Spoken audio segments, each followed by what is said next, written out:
ಹರೇ ಕೃಷ್ಣ. ಎಲ್ಲರಿಗೂ ನಮಸ್ಕಾರ. ನನ್ನ ಚಾನಲ್ನಲ್ಲಿ ಇಷ್ಟು ದಿವಸ ನೀವು ಫಿಸಿಕಲ್ ಫಿಟ್ನೆಸ್ ಮಾತ್ರ ನೋಡ್ತಾ ಇದ್ರಿ. ಇವಾಗ ಇನ್ನೊಂದು ತುಂಬ ಇಂಪಾರ್ಟೆಂಟ್ ಆದ ಒಂದು ವಿಚಾರದ ಬಗ್ಗೆ ನಾನು ತಿಳಿಸ್ಕೊಡೋಕ್ಕೆ ಅಂತ ನನ್ನ ಗುರುಗಳ ಹತ್ರ ಬಂದಿದ್ದೀನಿ. ಅವರು ಯಾರು, ಏನು, ಯಾವುದ್ರ ಬಗ್ಗೆ ಹೇಳ್ತಾರೆ ಅಂತ ಅವರಿಂದನೇ ಕೇಳೋಣ. ನಮಸ್ಕಾರ ಸರ್. ನಮಸ್ಕಾರ. ನನ್ನ ಹೆಸರು ಬಂದ್ಬಿಟ್ಟು ಶ್ರೀನಾಥ್ ರಾವ್ ಅಂತ. ನೀವು ಹೇಗೆ ದೈಹಿಕವಾಗಿ ನೀವೆಲ್ಲ ಮಕ್ಕಳಿಗೂ ಆಟಗಳು ಪಾಠಗಳು ಫಿಸಿಕಲ್ ಎಕ್ಸಸೈಸ್ ಮಾಡಿಸ್ತೀರೋ, ನಾನು ಅದೇ ರೀತಿಯಾಗಿ ಮಾನಸಿಕವಾಗಿ ಮಾಡಿಸುವಂತಹ ಕೆಲಸಗಳನ್ನು ನಾನು ಮಾಡ್ತೀನಿ. ಸೊ ನನ್ನ ಹೆಸರು ಮತ್ತೆ ಹೇಳ್ತೀನಿ, ಶ್ರೀನಾಥ್ ರಾವ್ ಅಂತ.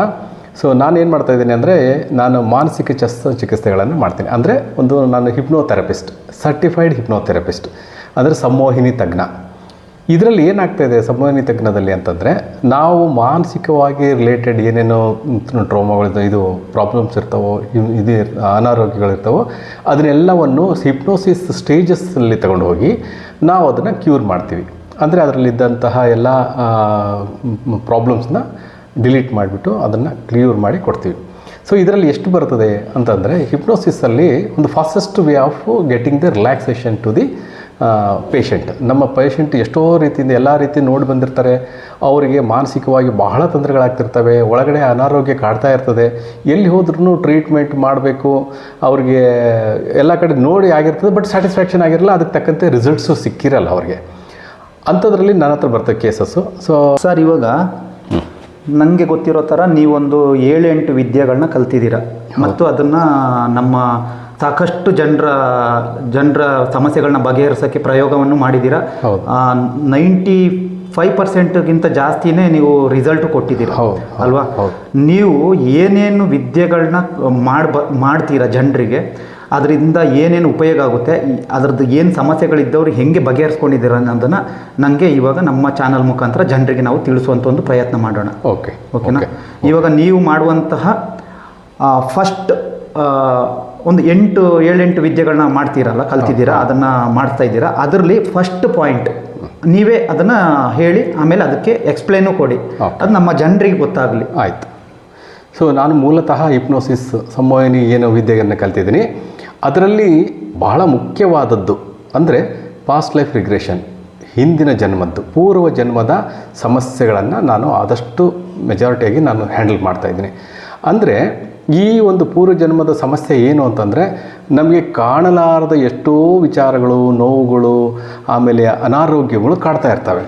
ಸೊ ಇದನ್ನು ನಾರ್ಮಲ್ ಕಣ್ಣಿಗೆ ಕಾಣಲಾರ್ದಂಥದ್ದು, ಮೆಡಿಕಲ್ ಸೈನ್ಸಿಗೆ ಸಿಗಲಾರ್ದಂಥ ಒಂದು ಏನು ಸಮಸ್ಯೆಗಳಿದೆಯಲ್ಲ, ಇದು ನಾನು ಪಾಸ್ಟ್ ಲೈಫಿಗೆ ಕರ್ಕೊಂಡು ಹೋದಾಗ ಆಯಾ ವ್ಯಕ್ತಿಗಳಿಗೆ ಅಲ್ಲಿ ಏನಾಗಿದೆ ಅಂದರೆ, ಈ ಜನ್ಮದಲ್ಲಿ ಯಾವುದೋ ಒಂದು ಪ್ರಾಬ್ಲಮ್ ಅನುಭವಿಸ್ತಾ ಇರ್ತಾರೆ, ನೋವು ಅನುಭವಿಸ್ತಾ ಇರ್ತಾರೆ, ಅದು ಎಲ್ಲಿ ಅಂತಂದು ಹೇಳಿ ಕಂಡುಹಿಡಲಿಕ್ಕೆ ನಂದು ಒಂದು ಸಂಮೋಹಿನಿ ವಿದ್ಯೆಯಲ್ಲಿ ಪಾಸ್ಟ್ ಲೈಫ್ ಅಂದರೆ ಪೂರ್ವ ಜನ್ಮದ ಚಿಕಿತ್ಸಾ ಮೂಲಕ ಎಕ್ಸಾಕ್ಟಾಗಿ ಅವ್ರದ್ದು ಏನು ಸಿಚುವೇಶನ್ ಇದೆಯೋ, ಅಂದರೆ ಅದೇ ಒಂದು ಪಾಯಿಂಟ್ ಆಫ್ ಲೈಫಿಗೆ ಕರ್ಕೊಂಡು ಹೋಗುತ್ತೆ.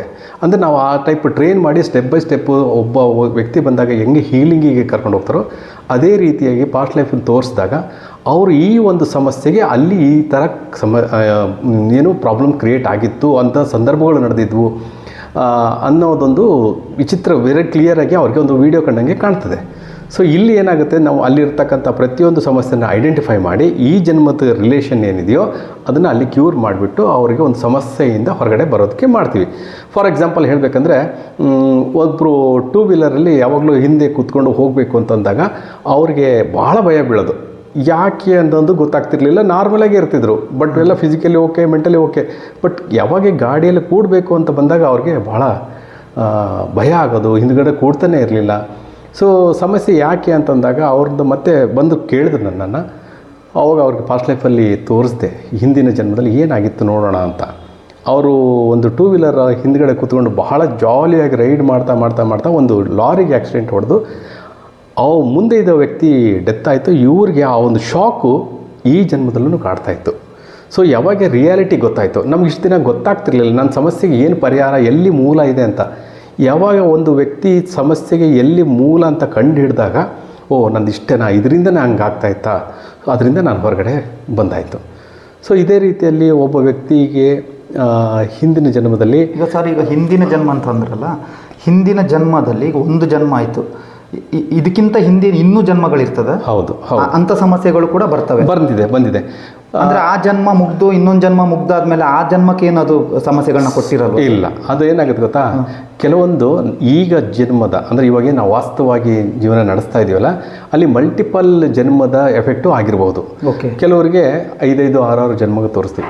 ಇನ್ನೊಂದು ಇದರಲ್ಲಿ ಮುಖ್ಯವಾದ ಅಂಶ ಏನಂತಂದರೆ, ನಮ್ಮ ಸಬ್ಕಾನ್ಷಿಯಸ್ ಮೈಂಡ್ ಅಂದರೆ ಸೂಕ್ತ ಮನಸ್ಸು ಒಳಗಡೆ ಎಷ್ಟೋ ಜನ್ಮಗಳದ ರೆಕಾರ್ಡ್ ಓಪನ್ ಮಾಡಿ ತೆಗೆಯೋಷ್ಟು ಕೆಪಾಸಿಟಿ ಇದೆ. ಅವರು ಒಂದೇ ಜನ್ಮ ಅಂತಲ್ಲ, ಆತ್ಮಕ್ಕೆ ಸಾವಿಲ್ಲ, ದೇಹಕ್ಕೆ ಮಾತ್ರ ಸಾವು. ಯಾವಾಗ ಆತ್ಮ ಎಲ್ಲ ಒಂದರಿಂದ ಒಂದು ಶಿಫ್ಟ್ ಆಗ್ತಾ ಬರುತ್ತೋ, ನಮ್ಮ ಲೈಫ್ ಪ್ಯಾಟರ್ನ್ ಚೇಂಜ್ ಆಗ್ತಾ ಬಿಟ್ಟರೆ ಅದರಲ್ಲಿ ಆಗಿರೋಂಥ ಇಂಪ್ಯಾಕ್ಟ್ ಇಂಟೆನ್ಸಿಟಿ ಜಾಸ್ತಿ ಇದ್ದಂತಹ ಸಂದರ್ಭಗಳು ಈ ಜನ್ಮದಲ್ಲಿ ನಮ್ಮನ್ನು ಕಾಡ್ತವೆ. ಓಕೆ. ಇದರಲ್ಲಿ ಬರೀ ಮನುಷ್ಯರಿಗೆ ಮಾತ್ರ ಆಗುತ್ತಾ, ಅಥವಾ ಇದು ಒಂದು ಜನ್ಮದಲ್ಲಿ ಮನುಷ್ಯರಾಗಿರ್ತಾರೆ, ಏನೋ ಒಂದು ಇನ್ಸಿಡೆಂಟ್ ನಡೆದಿರ್ತದೆ, ಆ ಮನುಷ್ಯ ಅದರಲ್ಲಿ ತೀರೋಗಿರ್ತಾರೆ, ಅದನ್ನು ನೆಕ್ಸ್ಟ್ ಅವ್ರು ಹುಟ್ಟೋ ಜನ್ಮ ಪ್ರಾಣಿಗಳಾಗಿ ಹುಟ್ಟಬಹುದಾ ಅಥವಾ ಬರೀ ಮನುಷ್ಯರಾಗಿ ಹುಟ್ಟುತ್ತಾರೆ? ಅದು ಅವ್ರು ಮಾಡಿರೋ ಕರ್ಮಗಳ ಮೇಲೆ ಡಿಪೆಂಡ್ ಆಗುತ್ತೆ. ಏನಾಗುತ್ತೆ ನಾರ್ಮಲ್, ಈಗ ನಿಮಗೆ ಆ ಥರದ್ದು ನಿಮ್ಮ ಹತ್ರ ಯಾವ್ದಾದ್ರು ಎಕ್ಸಾಂಪಲ್ಗಳು ಬಂದಿದೆಯಾ ನಿಮ್ಮ ಈ ಜೀವನದಲ್ಲಿ, ನಿಮ್ಮ ಸರ್ವಿಸ್ನಲ್ಲಿ? ಒಬ್ಬ ಮನುಷ್ಯನಾಗಿರ್ತಾನೆ, ಆಮೇಲೆ ಪ್ರಾಣಿಯಾಗಿರ್ತದೆ, ತಿರ್ಗಿ ಅವರು ಸತ್ತೋಗಿರ್ತಾರೆ, ತಿರ್ಗಿ ಹಿಂಗೆ ಬಂದು ಇದು 3ನೇದು 4ನೇದು ಜನ್ಮ ಅವ್ರದ್ದು ಅಂಥ ಸಮಸ್ಯೆಗಳನ್ನ ಅನುಭವಿಸ್ತಿರ್ತಾರೆ, ನಿಮ್ಮ ಹತ್ರ ಬಂದಿರ್ತಾರೆ, ಪರಿಹಾರ ಆಗಿರ್ತದೆ. ಅಂಥದ್ದು ಏನಾದರೂ ಬಂದಿದೆಯಾ? ಪ್ರಾಣಿಯಾಗಿದ್ದು ತಿರ್ಗಿ ಮನುಷ್ಯನಾಗಿ ಬಂದಿದೆ. ಓಕೆ. ಈಗ ಲಾಸ್ಟ್ ಒಂದು ಕೇಸ್ ಬಂದಿತ್ತು ಅದೇ ಟೈಪಲ್ಲಿ. ಅವರು ಅಂದರೆ ಈಗ ಅನುಭವಿಸ್ತಿರೋ ಪ್ರತಿಯೊಂದು ಸಮಸ್ಯೆಗೆ ನೋಡ್ತಾ ಇದ್ದಾಗ ಕೆಲವೊಂದು ಹಾವಭಾವಗಳು ಎಲ್ಲಿಂದ ಬರ್ತಾ ಇದೆ ತಿಳ್ಕೊಳ್ಳಿ ಅಂತಂದು ಹೇಳಿ ಬಂದಿದ್ರು. ಸೊ ಅವ್ರನ್ನ ಪಾಸ್ಟ್ ಲೈಫಿಗೆ ಕರ್ಕೊಂಡು ಹೋದಾಗ ಅವ್ರು ಲಾಸ್ಟ್ ಜನ್ಮದಲ್ಲಿ ಒಂದು ಹಾವಾಗಿದ್ರು. ಓಕೆ. ಅಲ್ಲಿರೋ ಕೆಲವು ಕ್ಯಾರೆಕ್ಟರ್ಸು ಇಲ್ಲಿ ಮ್ಯಾಚ್ ಆಗ್ತಿತ್ತು, ಪಕ್ಕಾ ಮ್ಯಾಚ್ ಆಗ್ತಿತ್ತು. ಯಾವಾಗ ಅವ್ರನ್ನ ಪಾಸ್ಟ್ ಲೈಫಿಗೆ ಅಂತ ಹಿಂದಿನ ಜನ್ಮಕ್ಕೆ ಕರ್ಕೊಂಡು ಹೋದಾಗ ನೋಡಿದಾಗ ಅವರು ವೆರಿ ಕ್ಲಿಯರಾಗಿ ಹೇಳಿದ್ರು, 100% ಐ ಅಕ್ಸೆಪ್ಟ್ ಸರ್, ನೀವು ಏನು ತೋರಿಸಿದ್ರಿ, ನೀವಂದರೆ ಅವರೇ ನೋಡಿದಂತಹ ಅವ್ರ ಜೀವನದ ಲೈಫ್ ಸ್ಟೈಲು ಏನಾಗಿದ್ರು ಅನ್ನೋದನ್ನು ಅವ್ರಿಗೆ ಕ್ಲಿಯರಾಗಿ ಗೊತ್ತಾಯಿತು. ಸೊ ಅವ್ರು ಬಂದಂಥ ಇಂಟೆನ್ಷನ್ 100% ಸಾಲ್ವ್ ಆಯಿತು. ಹೀಗೆ ಪ್ರಾಣಿ ಲೋಕ, ಖನಿಜ ಲೋಕ, ಸಸ್ಯ ಲೋಕದಿಂದ ಬಂದು ಮಾನವ ಲೋಕಕ್ಕೂ ಬಂದದ್ದು ಈಗ ಒಂದು ಇರುವಂಥ ಪದ್ಧತಿ. ಓಕೆ. ಅಂದರೆ ಇದೆಲ್ಲದರಿಂದನೂ ಬಂದಂಥದ್ದು, ಅದರಲ್ಲಿ ಸಮಸ್ಯೆ ಆಗಿರುವಂಥದ್ದು, ಅದನ್ನು ಪರಿಹರಿಸುವಂಥದ್ದು ಆಗಿದೆ ಅಲ್ವಾ?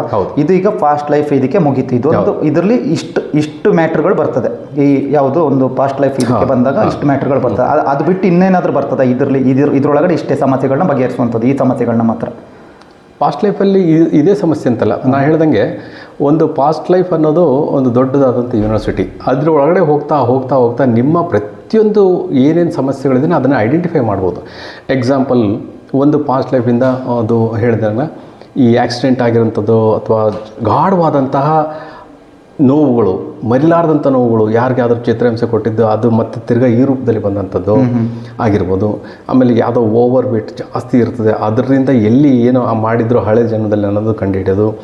ಆಮೇಲೆ ಈ ಟೈಪು ನಮಗೆ ಸಾಕಷ್ಟು ಪುರಾವೆಗಳು ಸಿಗ್ತವೆ. ಅವ್ರ ಲೈಫಲ್ಲಿ ಹಿಂದೆ ಏನು ಕನೆಕ್ಟ್ ಆಗಿ ಇವಾಗ ಜನ್ಮ ಅನುಭವಿಸ್ತಾ ಇದ್ದಾರೆ ಅನ್ನೋದಕ್ಕೆ ನಮ್ಮ ಹತ್ರ ಸಾಕಷ್ಟು ಪ್ರೂಫ್ ಇದ್ದಾವೆ. ಓಕೆ. ಮತ್ತು ಇನ್ನೊಂದು ಏನಪ್ಪ ಅಂದರೆ, ಈಗ ನಮ್ಮ ಗುರುಗಳು ಹೇಳ್ದಂಗೆ ಇವರು ಸಾಕಷ್ಟು ಜನರದ ಸಮಸ್ಯೆಗಳನ್ನ ಬಗೆಹರಿಸಿದ್ದಾರೆ.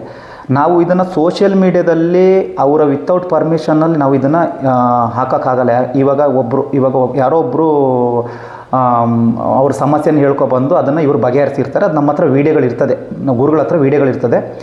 ಅದನ್ನು ನಾವು ಸೋಷಿಯಲ್ ಮೀಡ್ಯಾದಲ್ಲಿ ನಿಮಗೆ ಹಾಕಿ ತೋರ್ಸೋಕ್ಕಾಗಲ್ಲ. ಯಾಕಂದರೆ ನಾವು ಅವರ ಪರ್ಮಿಷನ್ ಇಲ್ಲದೆ ಯಾವುದೇ ವೀಡಿಯೋಗಳನ್ನ ನಾವು ಅಪ್ಲೋಡ್ ಮಾಡೋಂಗಿಲ್ಲ.